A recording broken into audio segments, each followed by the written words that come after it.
4 titres mondiaux en F1, 51 victoires. Ce pilote, c'était un stratège de la piste. Et surtout, l'homme au cœur de la plus grande rivalité de l'histoire de la F1. Qu'est-ce qui rend ce pilote si emblématique? Pourquoi son nom est-il à jamais gravé dans la légende?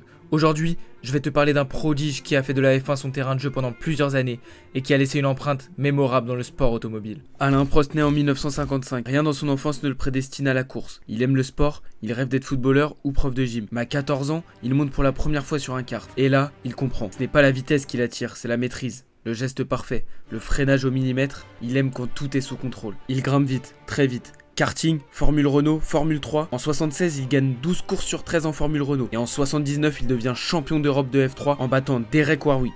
Le monde commence alors à parler de lui. Petit gabarit, 1m65, mais un cerveau de géant. Il ne fait pas de vagues, il étudie, il observe et il apprend. Prost, c'est un peu le joueur d'échecs dans un monde de boxeurs. Pendant que les autres attaquent, lui, il calcule. Et lentement, il prépare son coup. En 79, McLaren lui offre un test. Il est plus rapide que les titulaires. Et il impressionne par sa régularité, sa concentration et son retour technique. En 1980, à seulement 24 ans, il débute en F1 chez McLaren. Et c'est là que tout commence. Mais la M23 n'est pas bonne. Trop de panne et trop de casse. Prost abandonne 7 fois en 13 courses. Mais ce n'est pas ça que les ingénieurs retiennent. Ce qu'ils voient, c'est sa capacité à sentir la voiture et à sentir la piste. Mais à la fin de la saison, il quitte McLaren parce que Renault l'appelle, l'équipe nationale, le rêve français. Et Alain, lui, il y croit. C'est en 1981 qu'Alain retourne au pays. Et cette fois, il vient pas pour apprendre, il vient pour gagner. Il vient pour porter une équipe entière sur ses épaules. À 26 ans seulement, Alain Prost devient le porte-drapeau de Renault, l'écurie jaune et noire, le turbo français, le rêve national. Renault a une arme secrète, un moteur turbo compressé, une technologie nouvelle, brutale et explosive. C'est l'avenir de la F1. Mais ce moteur, aussi puissant soit-il, est instable, fragile et capricieux. Alors il va devoir dompter la bête, comprendre la mécanique, traduire les vibrations, les surchauffes, les ratés, devenir à la fois pilote et ingénieur. Sa première saison chez Renault est un test permanent. Il décroche 3 victoires, Dijon, Zandvoort et le circuit exceptionnel de Monza. 3 éclairs de génie, mais aussi 6 abandons. Il ne sourit pas beaucoup, il ne fait pas de grandes déclarations et certains lui reprochent déjà. Mais Prost s'en fiche, il a un plan, il sait que cette première année est une fondation. Et il sait surtout une chose, s'il veut gagner un jour, il faudra plus que du talent. Il faudra une rigueur et une constance absolue. 1982 est une année maudite pour la Formule 1. Accident, mort, tension politique, et au milieu du chaos, un homme qui débute l'année en patron, avec 2 victoires en ouverture. Renault est enfin au niveau, Prost aussi. Mais très vite, la saison part en vrille. La voiture redevient fragile et surtout, les tensions internes apparaissent. René Arnoux, son coéquipier, ne respecte plus les consignes, notamment à Paul Ricard, où il refuse de laisser passer Prost, alors qu'il est censé le faire. Prost ne dit rien en public, mais dans les garages, il est furieux. Et pour la première fois, il découvre la politique interne d'une grande écurie. Les abandons s'accumulent, les erreurs stratégiques aussi. Renault perd un championnat qui semblait à portée. Mais Prost, lui, apprend. Encore, il prend le pouvoir sans lever la voix. Il comprend comment orienter les ingénieurs, comment lire les journalistes et comment manipuler la course sans jouer la comédie. À la fin de l'année, il n'a pas gagné le titre, mais il a gagné autre chose, le respect de tout le paddock. Ils ont compris. Le petit français qui parle doucement est peut-être le plus grand cerveau du plateau. 1983. Prost n'est plus un outsider. Il est devenu un prétendant. Il sait que le titre est à portée de main. Il le sent, il le vit et il va le perdre de la manière la plus brutale qui soit. Chez Renault, cette saison commence fort, très fort. Prost est régulier, agressif mais sans excès. Il remporte 4 grands prix. France, Belgique, Grande-Bretagne et Autriche, avec une finesse qui impose le respect. Mais la Renault RE40, aussi rapide soit-elle, est fragile. Les casses mécaniques s'enchaînent. En coulisses, la pression monte. La direction de Renault veut un titre, la France entière espère. Prost mène le championnat à la mi-saison, mais les abandons coûtent cher. Hockenheim, Monza, Brandzach, autant d'occasions manquées. Pendant ce temps, Nelson Piquet, au volant d'une Brabham plus fiable, rattrape son retard. Et à Kyalami, lors de la dernière course, tout bascule. Piquet finit 3ème, Prost seulement 2ème du championnat, malgré plus de victoires. Il a fait tout ce qu'il pouvait, mais la mécanique, cet ennemi invisible, lui a arraché le rêve des mains. Et le pire, c'est qu'au lieu de le protéger, Renault l'abandonne. Il est licencié. L'homme qui devait offrir à la France son premier titre devient le bouc émissaire. Une claque monumentale. Cette année-là, Prost n'a pas seulement perdu un championnat, il a aussi perdu une écurie qui lui faisait confiance. Quand on te ferme une porte, il faut enfoncer la suivante. En 1984, Prost revient chez McLaren.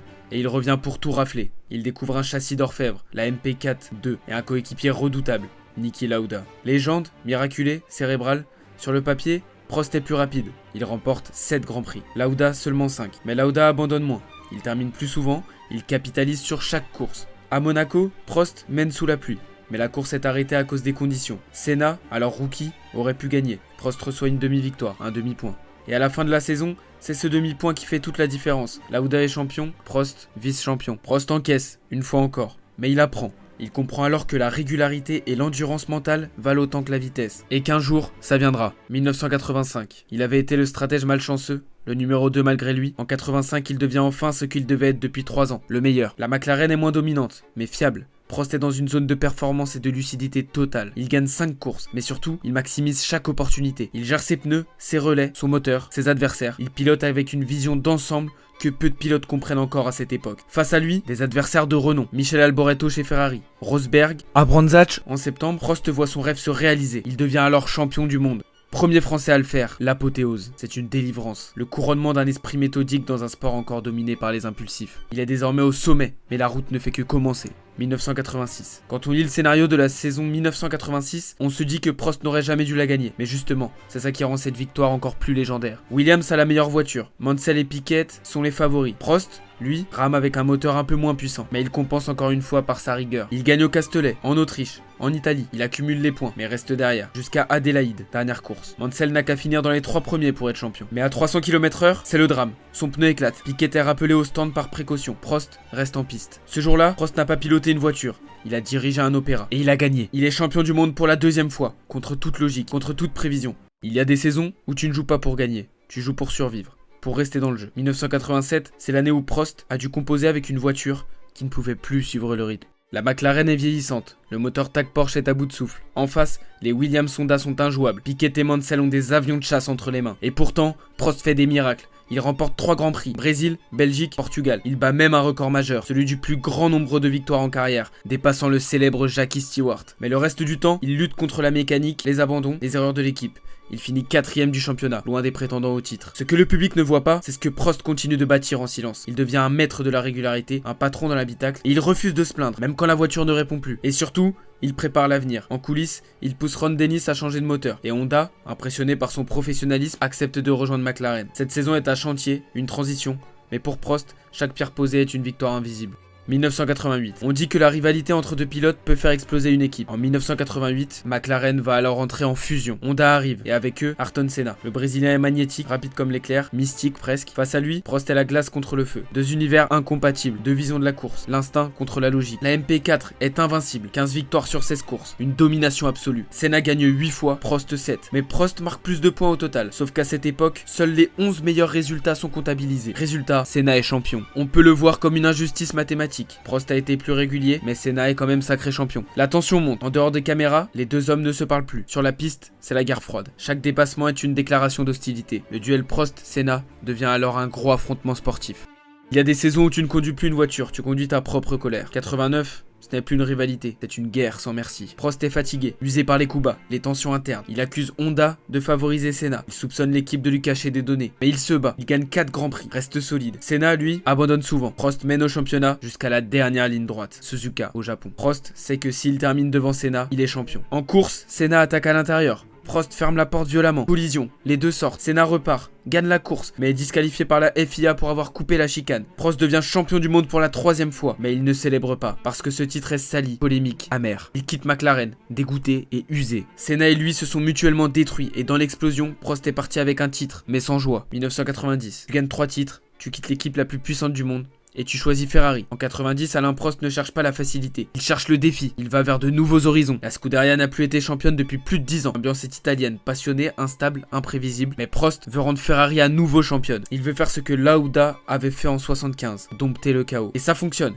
La Ferrari 641 est une voiture rapide. Il gagne 5 grands prix, dont le Mexique, où il remonte de la 13e place à la victoire. Et le Grand Prix de France, chez lui, devant son public. Il arrive à la fin de la saison en position de jouer le titre, face à Ayrton Senna, lui, toujours chez McLaren. Et là encore une fois, Suzuka, mais cette fois c'est l'inverse de 89. Senna est en pole mais Prost est 2e. Au départ, Senna ne tourne pas. Il percute Prost volontairement au premier virage. Les deux sont éliminés. C'est l'acte le plus brutal, le plus frontal de toute leur rivalité. Un crash délibéré, une vengeance sur roue et un vol de titre. Senna devient champion, mais Prost, lui, sort encore une fois brisé. Pas à cause du titre perdu, mais parce qu'il réalise à quel point la guerre avec Senna est devenue centrale. Ce jour-là, Prost ne perd pas un championnat, il perd aussi le respect d'un rival. L'année d'avant, il jouait le titre. En 91, il n'a même pas de quoi jouer les podiums. Ferrari s'effondre et Prost tombe avec elle. La voiture est un désastre, lourde, mal équilibrée. Le moteur manque de fiabilité. Prost fait de son mieux, mais il ne peut rien.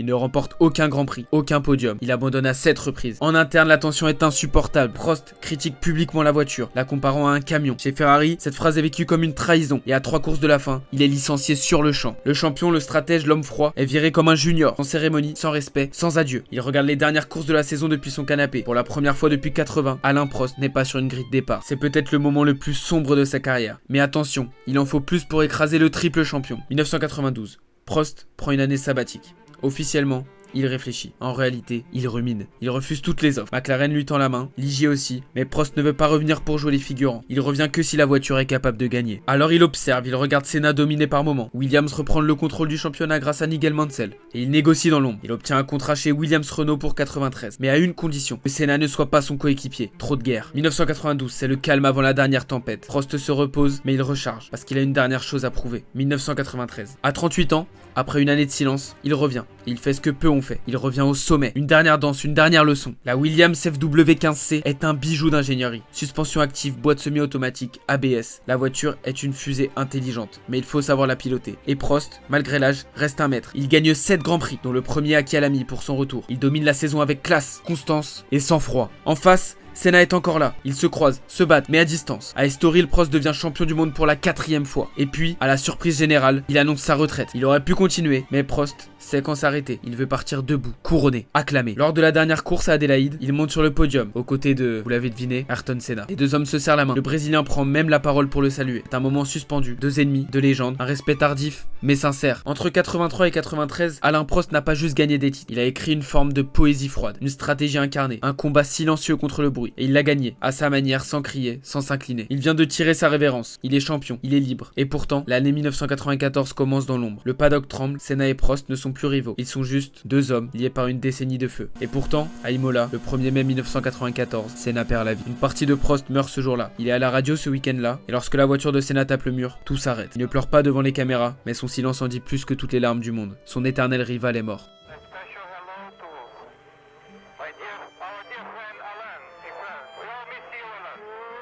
Alors toujours en direct d'Imola avec nous Alain Prost. Alain, c'est sympa ce petit message d'Ayrton à votre égard. Oui, c'est sympa, c'est assez inattendu. Bon, là on vient de se saluer, de se serrer la main, mais je crois que, comme on l'a dit en fin d'année, à partir du moment où on n'est plus vraiment rivaux sur la piste, il n'y a aucune raison qu'on ne soit pas copains, sinon amis, mais peut-être même amis dans le futur, on ne sait jamais. À partir de là, Prost s'éloigne. Il refuse les caméras. Il se met en retrait. Le duel est devenu une légende, et il en reste l'unique témoin. On dit que les pilotes quittent le baquet, mais jamais la course. Prost revient non pas en pilote, mais en chef. Il tente sa chance en tant que patron d'écurie. Il rachète Ligier, la transforme en Prost Grand Prix. Le défi est immense. Gérer une écurie en France, avec un budget serré, dans un monde dominé par les géants. La première année est prometteuse, mais les saisons suivantes sont un calvaire. Moteur Peugeot instable, finances fragiles, résultats décevants, Prost souffre. Il voulait transmettre son exigence, mais une écurie, ce n'est pas une extension du pilote. C'est une guerre de logistique, de politique et de survie. En 2001, il dépose le bilan et referme définitivement le chapitre de la F1 comme acteur direct. De 2002 à aujourd'hui, il laisse encore une empreinte mémorable. Il est partout, il est dans les paddocks, dans les interviews, dans les archives. Alain Prost est devenu une légende vivante. Il reste proche de la F1 en tant que consultant, ambassadeur, mentor. Il voit la F1 changer, devenir ultra technique, numérique et mondial. Et son héritage reste intact. 51 victoires, 4 titres, 106 podiums et surtout, une rivalité gravée dans le marbre. Il vit aujourd'hui entre Genève et le Var, discret, intègre, un homme que l'histoire a validé et que le public redécouvre peu à peu. Et dans chaque documentaire sur Senna, dans chaque vidéo YouTube sur la F1 des années 80, son nom revient toujours. Alain Prost n'a jamais été le plus spectaculaire, mais il est peut-être celui qui a le mieux compris ce qu'était vraiment la Formule 1, un art du contrôle dans un monde de chaos.